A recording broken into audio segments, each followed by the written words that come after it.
Cette comédie raconte l'histoire de quinquagénaires qui essaient de se remettre sur le marché de l'amour et qui vont donc voir des coachs en séduction pour les aider.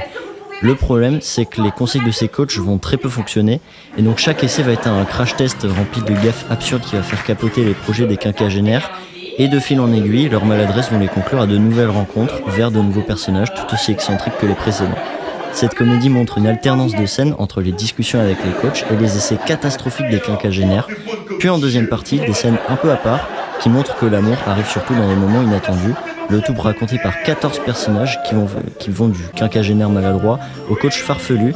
Et oui, j'ai utilisé très sérieusement le mot farfelu, c'est pas tous les jours qu'on peut accomplir une prouesse pareille. En bref, les jeux de transformation rendent le spectacle très dynamique et vous n'aurez pas le temps de souffler avant le prochain personnage. Rassurez-vous, vous n'êtes pas obligé d'avoir passé les 50 ans pour aller voir ce spectacle, et encore moins pour l'apprécier. Et en parlant de l'apprécier, toi, qu'est-ce que t'en as pensé de ce spectacle ? Il y avait une vraie connexion entre les deux comédiens et c'est ce qui fait qu'ils sont très drôles car ils se soutiennent sur des blagues ou des situations pour aller encore plus loin même quand c'est pas prévu. Même si je peux pas le prouver évidemment puisque j'ai pas le texte, mais je peux vous promettre que vous rirez beaucoup. Dépêche-toi parce que ça va bientôt sonner.